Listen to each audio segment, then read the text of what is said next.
Good evening and Assalamu alaikum. I'm Dr. Fatima Said. I'm currently working as a registrar in the Department of Pediatric Surgery of Dhaka Medical College Hospital. So today we will be talking about neonatal intestinal obstruction, then Hirschsprung disease and anorectal malformation. Neonatal intestinal obstruction is one of the most common emergencies that we encountered every day in our daily practice.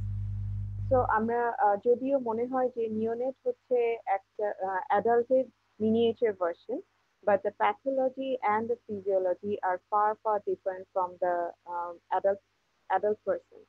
So, and these intestinal obstruction results from multiple congenital anomalies of the gut. So we should keep that in mind. তো প্রথমে শুরু করি একটা scenario দিয়ে।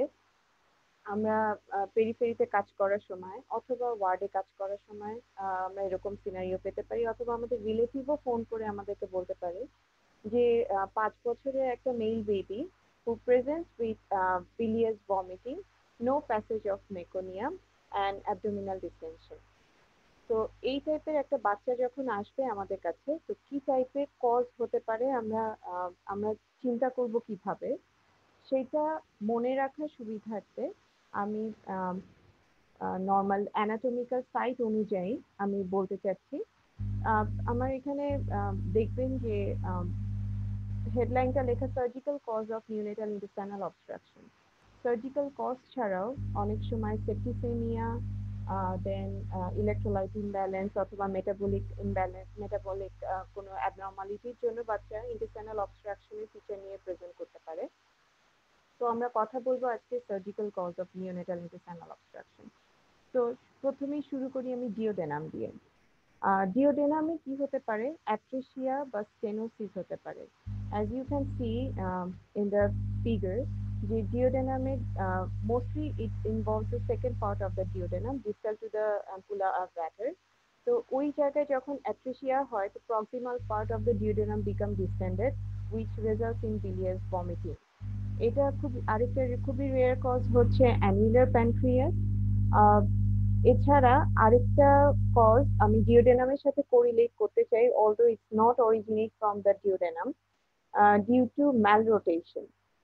Usually আমাদের normal anatomy wise মেজেন্ট্রির attachment থাকে DJ junction থেকে আইলিওসিক্যাল জাংশনের যে ডিস্টেন্স, সেই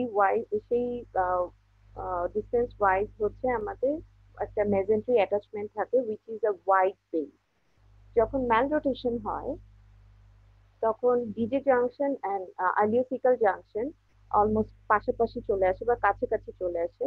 অ্যাট দ্যাট পয়েন্ট তখন মেজেন্ট্রি বেসটা অনেক ন্যারো হয়ে যায়, which aggravates or which predispose to malrotation of the small gut around the superior mesenteric vessel, যে কারণে ম্যালনোটেশন হয়। আর নিওনেটাল পিরিয়ডে যখন ম্যালনোটেশন অবস্ট্রাকশন নিয়ে ভর্তি হয়, তখন আমরা সেটাকে বলি হচ্ছে নিওনেটাল ভলভুলাস নিওনেটেরাম।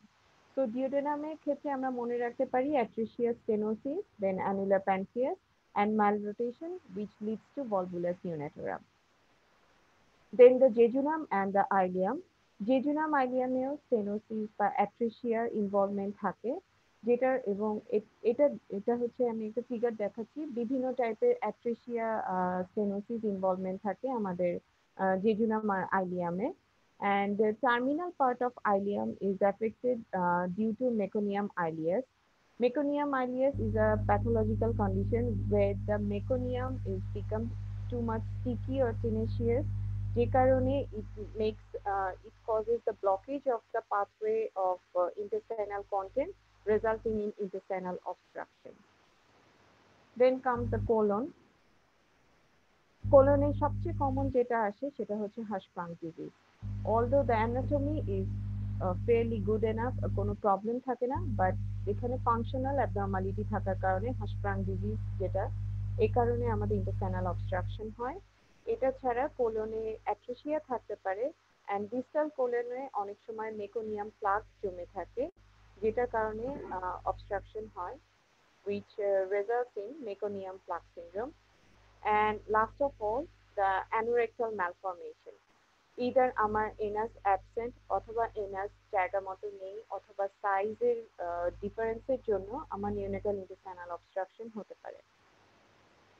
আমি এতক্ষণ বললাম সাইট অনুযায়ী some other causes are congenital band adhesion, necrotizing enterocolitis, duplication of gut, and some rare causes are like intussusception, obstructed inguinal hernia, and large retroperitoneal mass. These are the rarest cause of neonatal intestinal obstruction. তো একটা বাচ্চা যখন আসবে, neonate যখন আসবে, আমরা 28 days পর্যন্ত neonate consider করছি। মোস্টলি যে প্রেজেন্টেশন আসে সেটা হচ্ছে বিলিয়াস ভমিটিং নিয়ে আসে। বাচ্চার বাবা মা বলবে যে মেকোনিয়াম পাস করেনি অথবা সাপোজিটরি দিয়ে চেষ্টা করা হচ্ছে মেকোনিয়াম পাস করার জন্য, কিন্তু মেকোনিয়াম পাস করে না।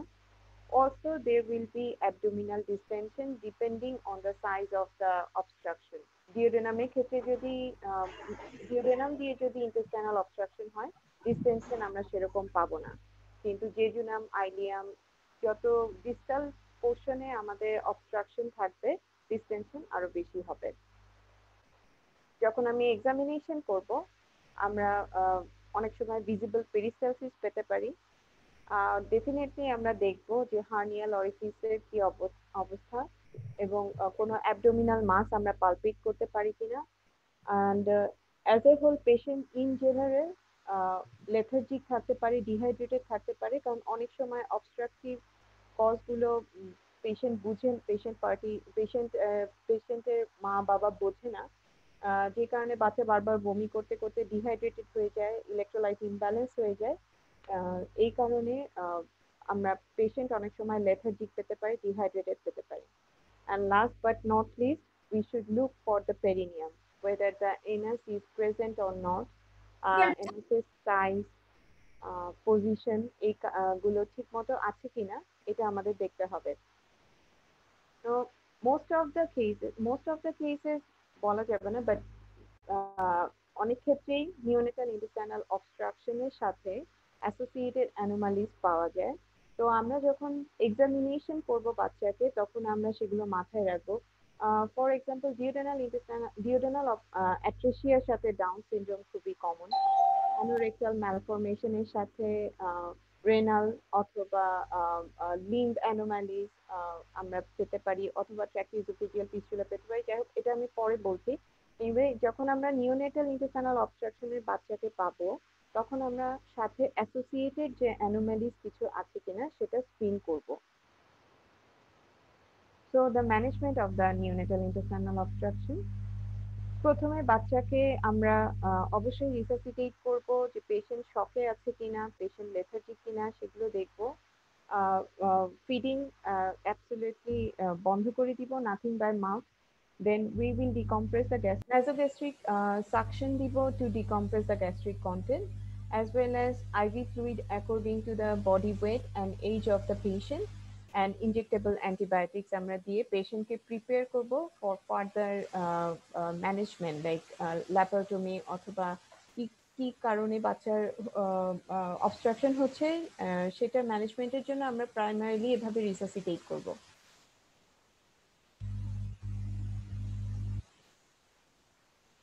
পেশেন্টকে স্টেবল করার পর আমরা যেটা কিছু ইনভেস্টিগেশন করব, such as CBC with haemoglobin, CRP. আগেই বলেছি বাচ্চা অনেক সময় সেপ্টিসেমিক থাকলে অবস্ট্রাকশনের ফিচার নিয়ে আমাদের কাছে আসে। সেলাম ইলেকট্রোলাইট করব, as there is history of bilious vomiting, repeated vomiting leads to dyselectrolytemia. বাচ্চার এক্স-রে অ্যাবডোমেন, আলট্রাসোনোগ্রাম, ইকোকার্ডিওগ্রাফি করব according to the condition of the patient. যদি আমাদের মনে হয় বাচ্চার কার্ডিয়াক কোনো অ্যানোমালি আছে, আমরা ইকো করব। যদি মনে করি আমরা ইন্ট্রা অ্যাবডোমিনাল কোনো মাস আছে অথবা রেনাল কোনো প্রবলেম থাকতে পারে, আমরা আলট্রাসোনোগ্রাম করতে পারি। এখানে একটু যেহেতু ইনভেস্টিগেশন বলছি, এজন্য আমি যে শুধু মেনশন করছি, অনেক সময় আমাদের কাছে গাইনি ডিপার্টমেন্ট থেকে অথবা আমাদের পরিচিত অনেকেই আলট্রাসোনোগ্রামের রিপোর্ট নিয়ে আসে। খুব ভালো সনোলজিস্ট হলে ওনারা বলতে পারেন যে পেশেন্টের ডিওডেনাল অ্যাট্রেসিয়া আছে। অনেক সময় ডাইলেটেড বাউল লুপ, পলিহাইড্রামনিওস, এগুলো দেখে অনেক সময় ওনারা একটা অপিনিয়ন দিতে পারে যে বাচ্চার অ্যাট্রেসিয়া আছে। তো এই কারণে অনেক সময় আমাদের কাছে পাঠানো হয় যে বাচ্চাকে টার্মিনেট করে দিবে কিনা। এটা যে শুধু একটা জেনারেল নলেজের জন্য বলছি যে নিওনেটাল ইন্টেস্টাইনাল অবস্ট্রাকশন ইজ এটা ম্যানেজ করা খুবই মানে এখন টার্সিয়ারি সেন্টারে ম্যানেজ করা আসলে কোনো ব্যাপারই না। সো এই ধরনের কোয়েশ্চেন যদি আসে যে বাচ্চাকে টার্মিনেট করতে হবে কিনা, তো আমরা বলবো যে না। তবে বাচ্চা ডেলিভারির সাথে সাথে যেন যে কোনো টার্সিয়ারি সেন্টারে আইসিইউ সাপোর্ট সহ যে সেন্টারগুলো আছে সেগুলোতে যেন বাচ্চাকে ট্রান্সফার করা হয়। যেটা বলছিলাম যে এক্স-রে করতে হবে পেশেন্টের ডায়াগনোসিসের জন্য।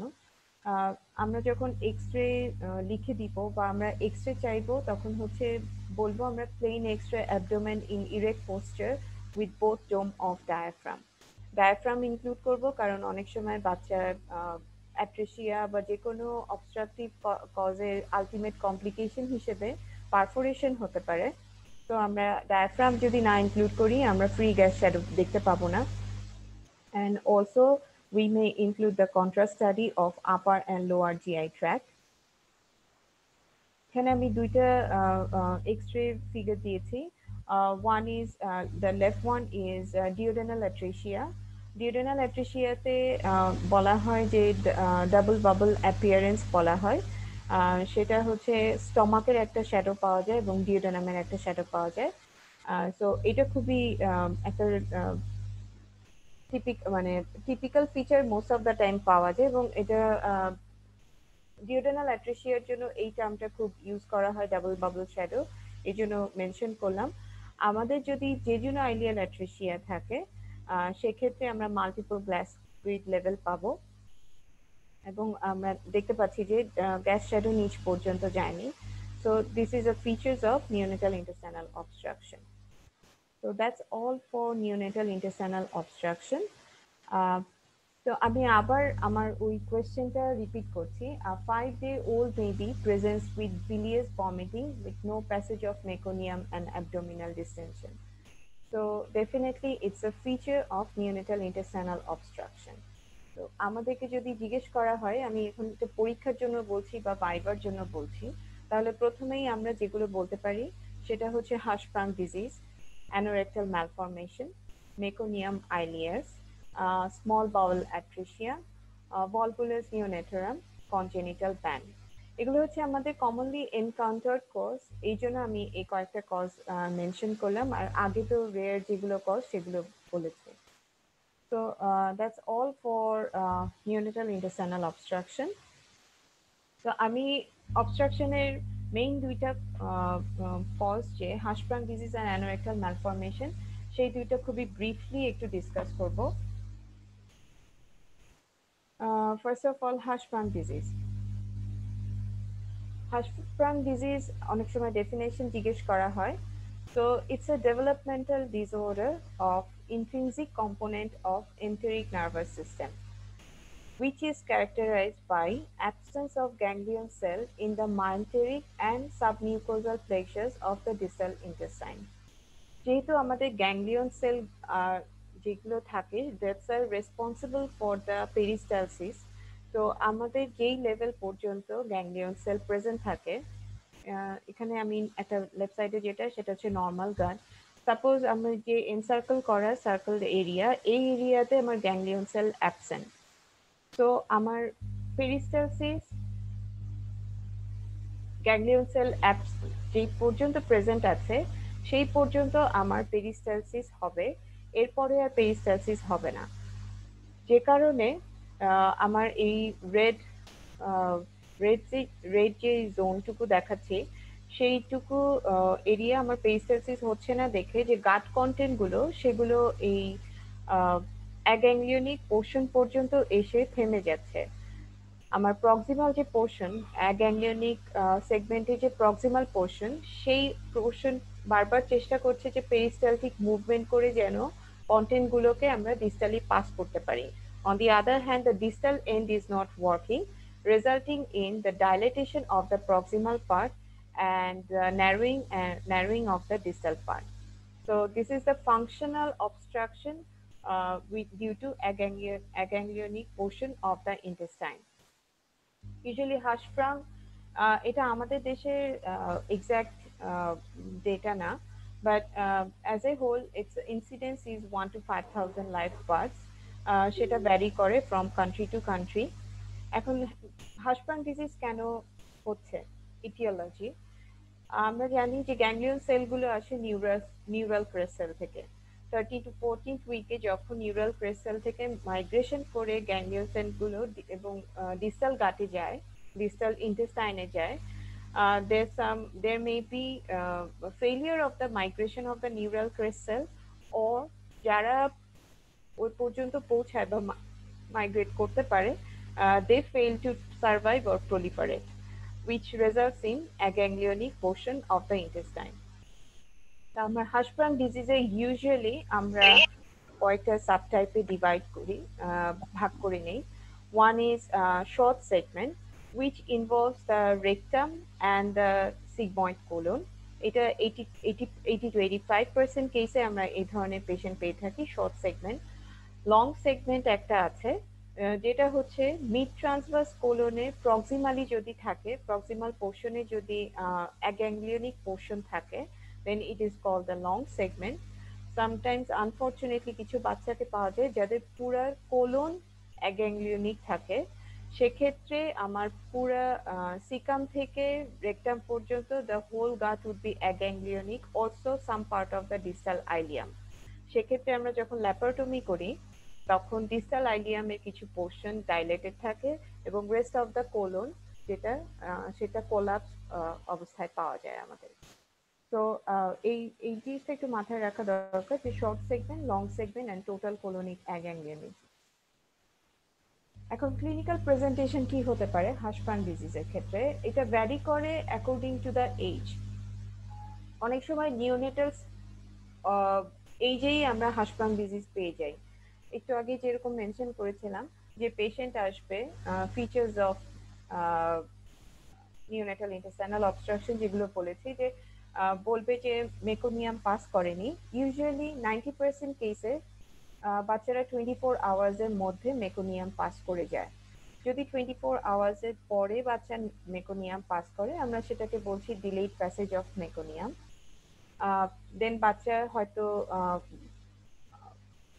vomiting, bilious vomiting নিয়ে প্রেজেন্ট করতে পারে, and also there will be abdominal distension with visible peristalsis. এটা হচ্ছে নিওনেটাল ইন্টেস্টাইনাল অবস্ট্রাকশনের ফিচার যেগুলো। অনেক ক্ষেত্রে যদি আমরা নিওনেটাল পিরিয়ড পার হয়ে যায়, older children from neonate to older children বলতে 12-13 বছরের বাচ্চা বা 15-16 বছরের বাচ্চারাও আসে অনেক সময়, তাদের একটা ক্রনিক কনস্টিপেশনের হিস্ট্রি থাকে। They also had a history of delayed passage of meconium. ওদের অনেক শর্ট সেগমেন্ট থাকে দেখে হয়তো ওরা অনেক লেট প্রেজেন্টেশন করে। তাদের ক্রনিক একটা কনস্টিপেশনের হিস্ট্রি থাকে। এসে বলবে যে সাপোজিটরি না দিলে অথবা পানের পোটা না ব্যবহার করলে বাচ্চা পায়খানা করে না, এবং বাচ্চার বাবা মা বলবে যে অ্যাবডোমিনাল প্রোগ্রেসিভ অ্যাবডোমিনাল ডিসটেনশন, হিউজ একটা অ্যাবডোমেন নিয়ে বাচ্চা আসে। অ্যান্ড বাচ্চা মোস্ট অফ দ্য টাইম বাচ্চা ম্যালনারিশ থাকে, ফেলিয়ার টু থ্রাইভ থাকে। 9 বছরের বাচ্চাকে দেখে মনে হয় 4-5 বছরের বাচ্চা। তো এগুলো হচ্ছে ওল্ডার চিলড্রেন বা যারা ক্রনিক্যালি এই প্রবলেম নিয়ে সাফার করছে তাদের প্রেজেন্টেশন। আরেকটা প্রেজেন্টেশন আসতে পারে এন্টেরোকোলাইটিস নিয়ে। ফর দ্য লং টাইম যেহেতু গাটের মধ্যে আমার কন্টেন্ট গুলো জমা হয়ে থাকে, সেখান থেকে টক্সিসিটি হয়, সেপ্টিসেমিয়া হয়, বাচ্চা ফিভার, টক্সিসিটি, ডিহাইড্রেশন নিয়ে আমাদের কাছে আসে এবং সাথে ডায়রিয়া হয়। It is a very serious condition and patient needs to be hospitalized immediately এবং IV antibiotic ফ্লুইড দিয়ে আমাদের ম্যানেজ করতে হয়। তো অ্যাজ এ হোল যখন আমার একটা হাঁসফ্রাং ডিজিজের বাচ্চা আসবে, আমরা ফিজিক্যাল এক্সামিনেশন করব যখন, তখন আমরা যদি depends on the age and type of presentation, আমরা হিউজলি ডিস্টেন্ডেড অ্যাবডোমেন পেতে পারি অথবা ভিজিবল পেরিস্টালসিস পেতে পারি। এবং one of the striking feature of Hirschsprung disease, আমরা যদি কোনো বাচ্চাকে রেকটাল ইরিগেশন দেই অথবা আমরা যদি ডিআরই করি, তাহলে gush of stool, sudden gush of stool অথবা flatus comes through the anus. It is a striking feature for the Hirschsprung disease. So আমরা Hirschsprung disease কিভাবে ডায়াগনোসিস করব? ইমেজিং এর মধ্যে প্রথমে হচ্ছে আমরা প্লেন এক্স-রে অ্যাবডোমেন করতে পারি। সেখানে আমি দেখব যে মার্কলি ডিস্টেন্ডেড গাট পাওয়া যাবে, হিউজলি ডিস্টেন্ডেড গাট পাওয়া যায় প্লেন এক্স-রেতে। আমরা যদি কন্ট্রাস্ট করি, contrast could be water soluble contrast, আমরা মোস্টলি ইউজ করি এনএমা। তখন আমরা যেটা পাবো হিউজলি প্রক্সিমালি আমরা পাবো হিউজলি ডাইলেটেড গাট, প্রক্সিমাল যে পোর্শনটা, আর যে অ্যাগ্যাংলিওনিক পোর্শন সেই পোর্শনটা একদম ন্যারো কোলাপস থাকবে এবং দুইটা এরিয়ার মাঝখানে the proximal portion and the narrow portion there will be a transitional zone which is like cone shaped. এখানে অ্যারো দিয়ে দেখানো যে এরিয়াটা সেটাই হচ্ছে আমাদের ট্রানজিশনাল জোন। তো নিওনেট না, বাট একটু ক্রনিক বা ওল্ডার পেশেন্ট যেগুলো তাদের ক্ষেত্রে আমরা এরকম টিপিক্যাল আমরা এরকম feature most of the time পেয়ে থাকি।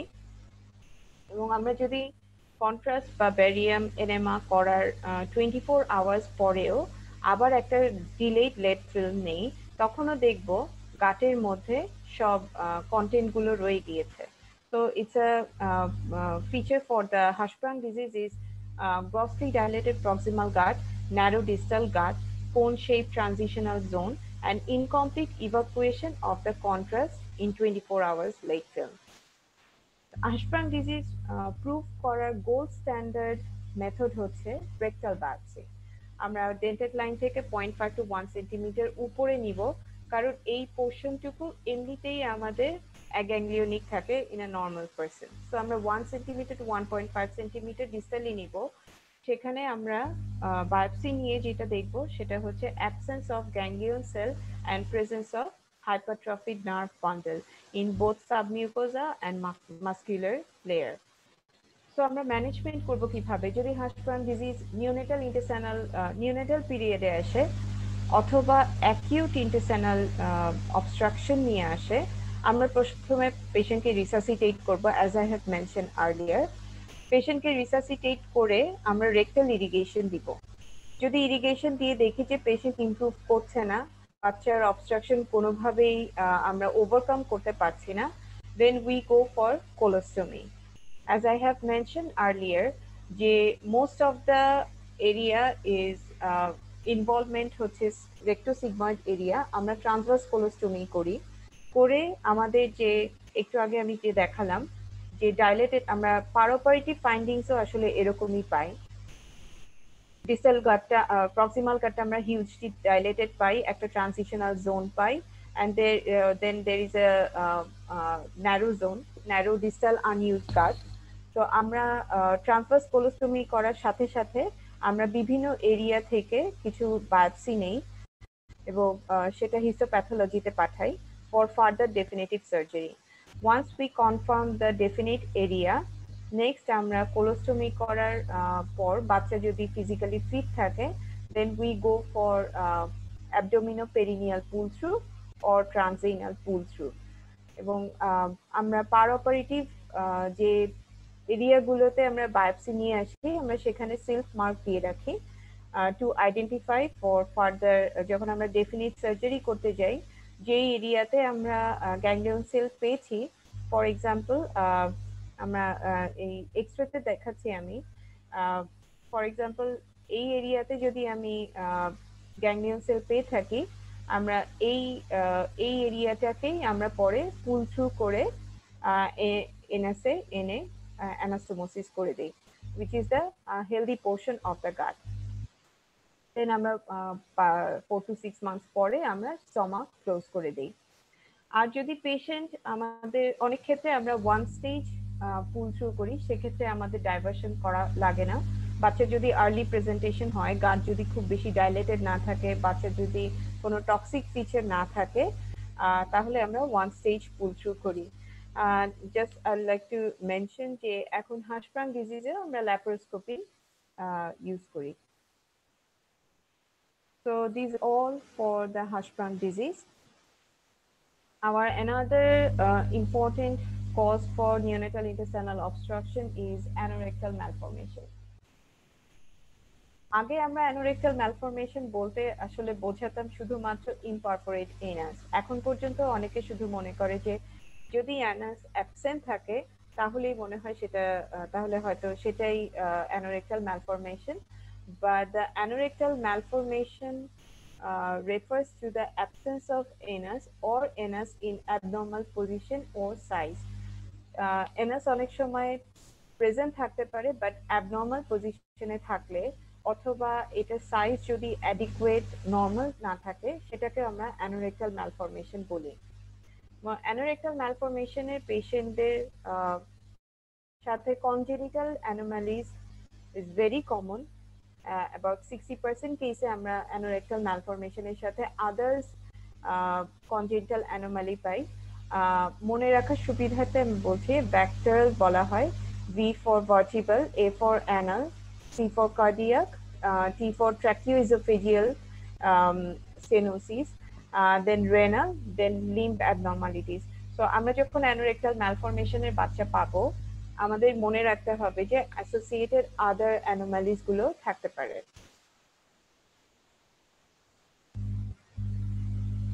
সো আমি অ্যানোরেক্টাল ম্যালফরমেশন যেহেতু বলেছি যে wide range of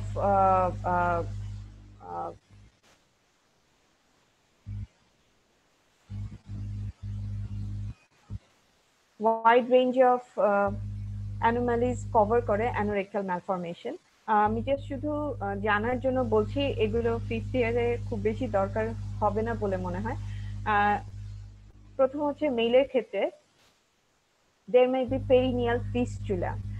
এনাসে anal opening আছে বাট খুব টাইনি একটা অ্যানাল ওপেনিং থাকে এবং এটার পজিশনটা একটু অ্যান্টেরিয়রলি হয় rather than the normal anal position.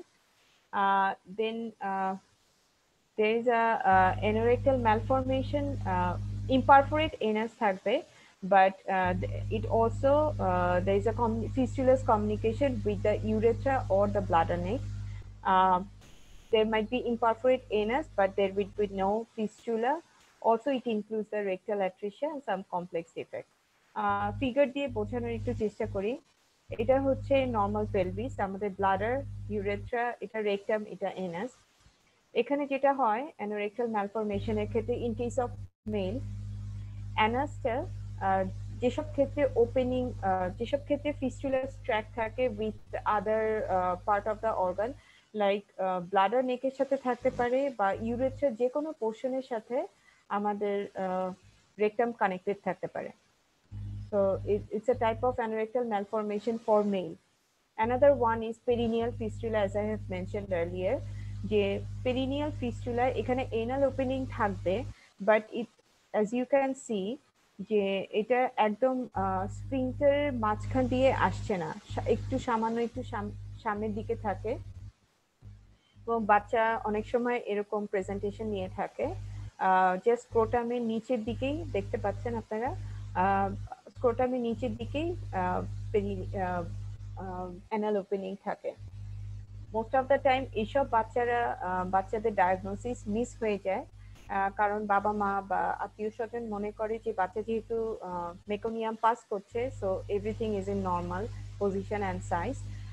এই টাইপের বাচ্চারা একটু লেট স্টেজে নিওনেটাল ইন্টেস্টাইনাল অবস্ট্রাকশনের ফিচার নিয়ে আসে as the anus is not in the normal position and খুব টাইনি একটা ওপেনিং থাকে, সো মেকোনিয়াম খুব ভালো করে পাস করতে পারে না। So this is for male anorectal malformation. ফিমেলদের ক্ষেত্রে anorectal malformation গুলো একটু আলাদা। ফিমেলদের ক্ষেত্রেও পেরিনিয়াল ফিস্টুলা থাকে, খুব টাইনি একটা ওপেনিং থাকে, অনেক সময় অনেকে খেয়াল করে না। দেন ভেস্টিবুলার ফিস্টুলা। ভেস্টিবুলার ফিস্টুলা যেটা সেটা হচ্ছে যে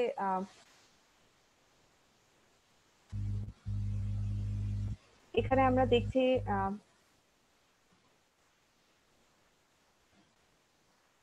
ভেস্টিবুলার ফিস্টুলা জাস্ট ভেস্টিবুলার নিচের দিকেই, এটা আমাদের normal anatomy. This is bladder, this is vaginal opening and this is anal opening. Vestibular fistula যেটা হয় এনাল ওপেনিং থাকে না, the anus opens in the vestibule. তো আমরা যখন ভেস্টিবিউল এক্সামিনেশন করব তখন দেখবো ওখানে 3টা ওপেনিং আছে। কিন্তু অ্যানাল ওপেনিং থাকে না। ফিমেলের ক্ষেত্রে আরেকটা malformation is persistent cloaca, where the opening of the urethra, vagina and the anus all opens in a common channel. এটাকে বলা হয় persistent cloaca. এটা হচ্ছে ফিমেলদের ক্ষেত্রে একটা anorexal malformation. It's a part of an anorexal malformation. So আমি যেটা বলছিলাম যে আগে আমরা anorexal malformation বলতে শুধু বুঝতাম imperforate anus. Anal কোনো opening থাকবে না. Actually, it covers a wide range of variety. মেইলের ক্ষেত্রে অ্যানাল ওপেনিং থাকতে পারে অথবা নাও থাকতে পারে। অনেক সময় রেকটামের সাথে ব্লাডার অথবা ইউরেথার কানেকশন থাকতে পারে। ফিমেলের ক্ষেত্রে ভেস্টিবিউলের মধ্যে অ্যানাল ওপেনিং থাকতে পারে অথবা urethra, vagina and anal opening all comes in single orifice which is known as a cloaca. Also, anorectal malformation includes the rectal atresia, যেটা male female both in both group it's common. তো clinical feature কি হবে?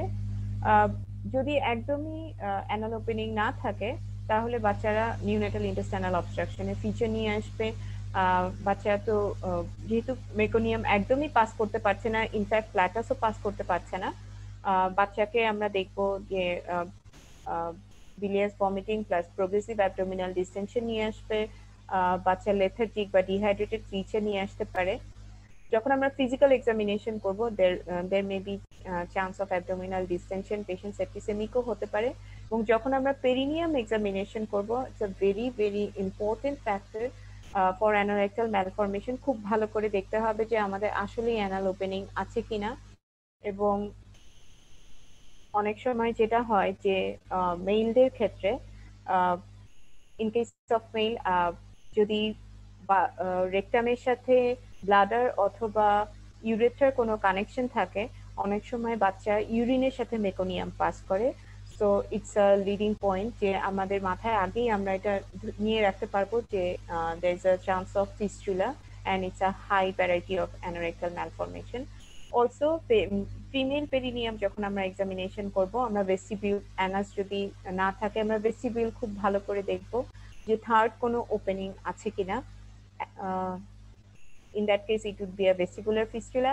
আর যদি single একটা orifice থাকে যেখান থেকে আমার পেশাবও আসছে এবং মেকোনিয়ামও আসছে, so we should consider it as a persistent cloaca. তো অ্যানোরেক্টাল ম্যালফরমেশনে বাচ্চাদের আমরা যখন ইনভেস্টিগেশন করব, জাস্ট লাইক নিউনেটাল ইন্টেস্টাইনাল অবস্ট্রাকশনে আদার্স যে ইনভেস্টিগেশনগুলো আছে সেগুলোই, বা এখানে যেটা এক্স-রে যেটা সেটা করব আমরা কনভেনশনাল বা এখন যেটা standard method is cross table lateral view in front position, as you can see on the left side. আমরা ফ্রন্ট পজিশনে করে বাচ্চাকে ল্যাটারাল ভিউ থেকে দেখবো। কিন্তু আমাদের এখনো অনেক জায়গায় ইনফ্যাক্ট ঢাকা মেডিকেলেও ইনভার্টোগ্রাম করা হয়, এখনো এই এক্সরেটা করা হয় না। আপনারা দেখতে পাচ্ছেন যে প্রপোজ যে অ্যানাস সেখানে একটা মার্কিং দেয়া আছে। সেই মার্কিং এখানে আরেকটু বলে রাখি, আমরা যখন এই এক্সরে গুলো করব অবশ্যই বাচ্চার 24 আওয়ার্স আফটার বার্থ আমরা এক্সরে গুলো করব, so that the gut become distended, gut গুলো কোলাপস থাকে, so that the gut become distended with the gas. তো এখানে দেখতে পাচ্ছি আমরা যে ডিস্টাল যে গার্ডটা সেটা শ্যাডো অ্যান্ড প্রপোজ অ্যানাস যে সেটার ডিস্টেন্স। আমরা এক্সরে করি বেসিক্যালি এটা দেখার জন্যই, একটা তো হচ্ছে কনফার্মেশন অফ দ্য ডায়াগনোসিস, আরেকটা হচ্ছে আমরা মেজারমেন্ট করি কিছু, যে আমরা ডিস্টেন্ডেড গার্ড থেকে প্রপোজড অ্যানাস বা যে মার্কার আছে সেটার ডিস্টেন্স কতটুকু। যদি অনেক বেশি হাই হয় আমরা তখন কোলোস্টমি করে দেই, আর যদি খুব কাছাকাছি হয়ে থাকে একদম ক্লোজ টু দ্য মার্কার, সেটা আমরা লো ভ্যারাইটি বলি। সেক্ষেত্রে আমরা অনেক সময় অ্যানোপ্লাস্টি করে দিই বা মিনিমাল পিএসএআরপি করে দিই, বা এটা আমরা পরে বলছি। So this is the X-ray that we should do in case of anorectal malformation. So the treatment would be যদি perineal fistula থাকে, as I have mentioned earlier, যে বাচ্চার যদি পেনিয়ামে যদি অ্যানাল ওপেনিং থাকে বাট একটু অ্যান্টিরিয়রলি প্লেস, আমরা সেক্ষেত্রে প্রাইমারি অ্যানোপ্লাস্টি করতে পারি, অথবা লো ভ্যারাইটি যদি করতে অ্যানোরেক্টাল ম্যালফরমেশন থাকে সেক্ষেত্রেও আমরা প্রাইমারিলি ডেফিনিট প্রসিডিওরে করতে পারি। আর বাকি অন্যান্য ক্ষেত্রে যেমন রেক্টো ইউরেথ্রাল ফিস্চুলা অথবা ক্লোয়েকা অথবা রেক্টো ভেস্টিবুলার ফিস্চুলা, এইসব ক্ষেত্রে আমরা প্রথমে বাচ্চাকে sigmoid colostomy করে দেই for the diversion of the gut content। যখন বাচ্চা ইউজুয়ালি আমরা 6 মাস থেকে শুরু করতে পারি, বাচ্চা যখন age R weight appropriate for the suitable for the surgery হয়, then we go for the definitive surgery which is called ASARP অথবা PSARP। আমরা anorectal sagittal anterior sagittal anorectoplasty or posterior sagittal anorectoplasty full form, আমরা এই surgery করে আমরা যে গাট যেটা সেটাকে আমরা এনে অ্যানাস্টোমোসিস করি। So that's all for anorectal malformation.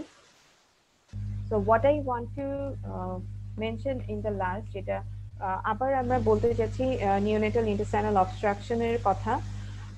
যখন আমাদের কাছে কোনো নিওনেট আসে, আমাদের ফার্স্ট ফার্স্ট অ্যান্ড ফরমোস্ট একটা ডিউটি হচ্ছে ভালো করে এক্সামিনেশন করা, বাচ্চার Anas present or not, appropriate size আছে কিনা বা ঠিক পজিশনে আছে কিনা এটা দেখা খুবই দরকার, কারণ অনেক ক্ষেত্রেই আমরা মিস করে যাই এবং বাচ্চা খুব ডিলেড প্রেজেন্টেশন নিয়ে আসে in case of anorectal malformation.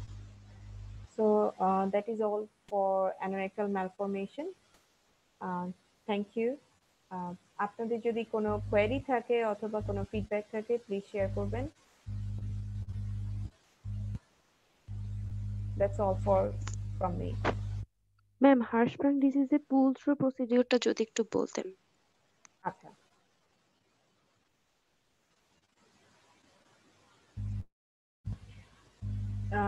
Screen দেখা যাচ্ছে?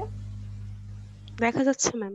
আচ্ছা, লেফট সাইডের যে এক্সরেটা, এটা হচ্ছে আমার হার্শবার্ন ডিজিজের একটা, আমরা পার অপারেটিভ ফাইন্ডিংস এরকমই পাই, এরকম পুরো ডিস্টাল একটা গাট পাচ্ছি, ডাইলেটেড একটা প্রক্সিমাল গাট পাচ্ছি, then the transitional zone and narrow part, the aganglionic part.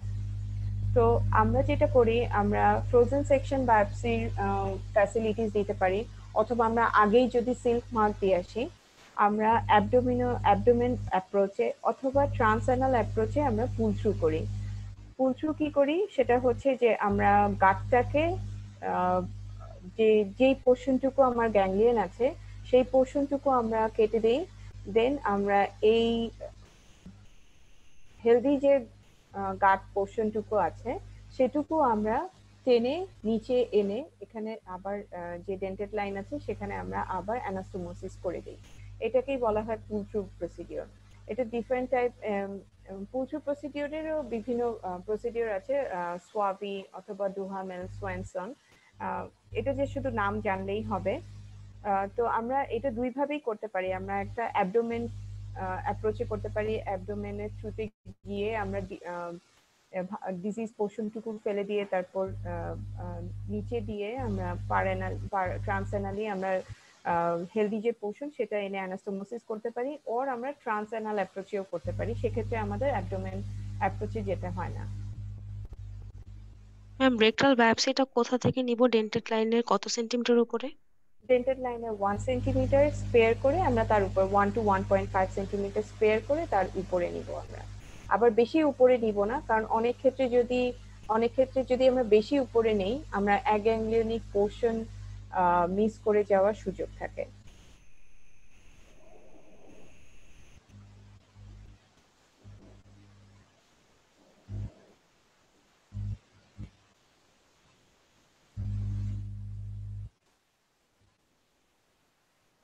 Hello,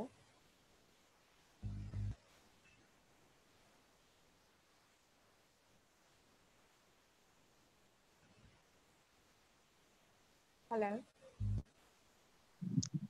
জি ম্যাম। হ্যাঁ, আর কি কোয়েরি বা যে কোনো কিছুর ব্যাপারে কোনো কোয়েরি?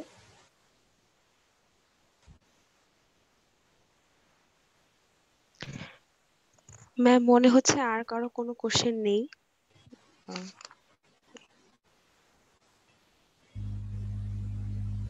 আমি আসলে চ্যাট বক্স দেখছি না, এখানে কোথাও কি কারো কোনো কোয়েরি আছে? ম্যাম চ্যাট বক্সে কোনো কোশ্চেন আপাতত আসেনি। আচ্ছা,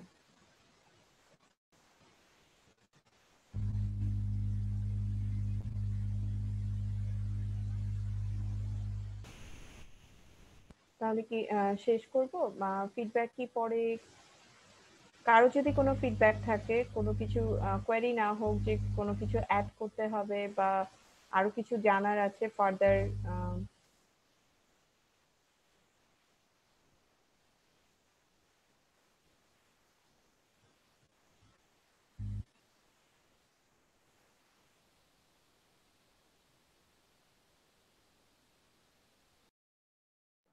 ম্যাম মেবি কারো কোয়েরি নাই আর।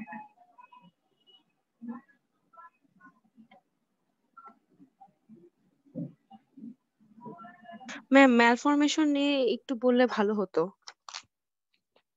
সরি ম্যাম, ম্যাল রোটেশন, যেটা হচ্ছে আমাদের ফার্স্টের দিকে একটু বলা হয়েছিল।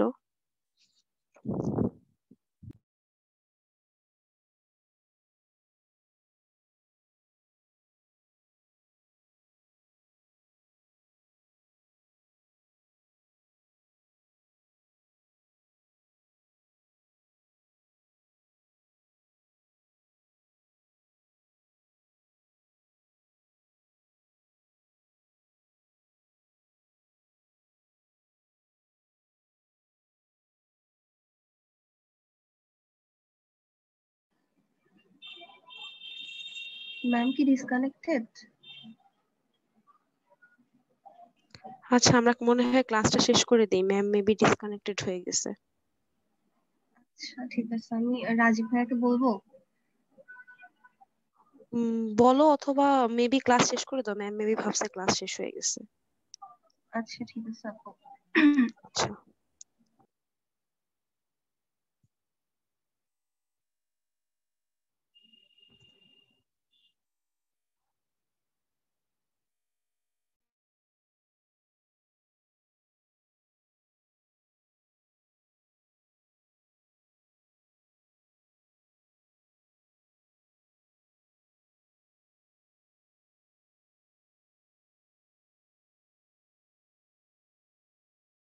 আসসালামু আলাইকুম ম্যাম। ও হ্যালো, জি ম্যাম। ম্যাম আসসালামু আলাইকুম। ওয়ালাইকুম আসসালাম।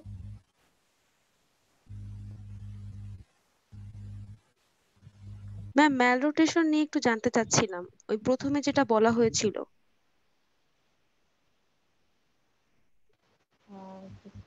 একটু শেয়ার করুন।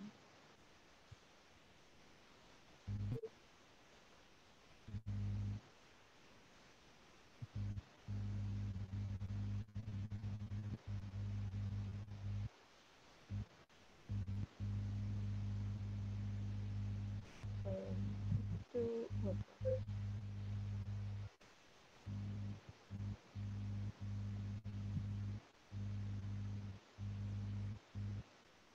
আচ্ছা, আমি স্লাইডটা খুঁজে পাচ্ছি না। আমি আরেকবার আমি এমনি বলছি। সেটা হলো যে ইউজুয়ালি মেজেন্সি যখন অ্যাটাচমেন্টটা থাকে হচ্ছে ডিজে জাংশন থেকে আলিসিক্যাল জাংশন পর্যন্ত, একটা ওয়াইড বেস যেটা থাকে মেজেন্সি। যখন ম্যালরোটেশন আমরা যেহেতু জানি যে আমাদের ফিজিওলজিক্যাল কিছু রোটেশন হয় ডিউরিং দ্য ডেভেলপমেন্টাল পিরিয়ড। তো যখন মানে ইনকমপ্লিট রোটেশন হয় বা যেটাকে বলছি ম্যাল রোটেশন, তখন আমাদের সেই অ্যানাটমিটা এক্স্যাক্টলি একই রকম থাকে না। Mesentery attachment is not same as the normal. তখন খুব ন্যারো একটা অ্যাটাচমেন্ট হয়ে যায়। তখন ডিজে জাংশন আর আইসি জাংশন অলমোস্ট পাশাপাশি চলে আসে, floating the caecum becomes floated. তো এই অবস্থায় as the mesentery base is narrow, it's predisposed to the twisting method. তো তখন সেটা সুপিরিয়র মেসেন্ট্রিক ভেসেলস এর এগেইনস্টে মেসেন্ট্রিটা টুইস্ট করা শুরু করে। যদি অল্প একটু টুইস্ট হয় তাহলে ভেনাস কনজেশন হয়, ভেনাস ইম্পেয়ারমেন্ট হয়, এবং যদি টুইস্টিং আরো বেশি হয় তখন হচ্ছে আর্টেরিয়াল রোটেশন, আর্টেরিয়াল অবলিটারেশন হয়। যে কারণে বাচ্চা যদি নিওনেটাল ফেজে সেটা প্রেজেন্ট করে তাহলে সেটাকে বলা হচ্ছে volvulus neonatorium which results from malrotation। অনেক ক্ষেত্রে নিওনেটাল ফেজেও না, অনেক পরেও এসে বাচ্চা প্রেজেন্ট করে এরকম ক্রনিক, এটা রোটেশনের একটা ফিচারের কারণে ভমিটিং, ইন্টেস্টাইনাল অবস্ট্রাকশন এরকম ফিচার নিয়ে আসে। যেহেতু নিওনেটাল ইন্টেস্টাইনাল অবস্ট্রাকশনের কথা বলছি এজন্য টার্মটা ব্যবহার করলাম, সেটা হচ্ছে volvulus neonatorium। তো আমরা ল্যাপারোটমি করে আমাদের সেই সেই গার্ড যেটা টুইস্টেড থাকে বা যে মেজেন্ট্রি যে পোর্শনটুকু টুইস্টেড থাকে আমরা আনটুইস্টিং করি। যদি গার্ড ভায়াবল থাকে তাহলে আমরা যে শুধু কিছু এরিয়া ফিক্স করে মেজেন্ট্রি ওয়াইডেনিং করে আমরা চলে আসি। বাট যদি গার্ড কম্প্রোমাইজ থাকে সেক্ষেত্রে আমাদের রিসেকশন অ্যানাস্টেসিস। ম্যাম আর মনে হয় কারো কোনো কোশ্চেন নেই। থ্যাংক ইউ ম্যাম আপনার এত সুন্দর একটা প্রেজেন্টেশনের জন্য। ইনশাআল্লাহ আমরা নেক্সট ডে আরো অনেকগুলো ক্লাস পাবো আপনার থেকে। Thank you ma'am. Welcome. Thank you for your patient hearing. All the আসসালামু best. আলাইকুম ম্যাম। Yes.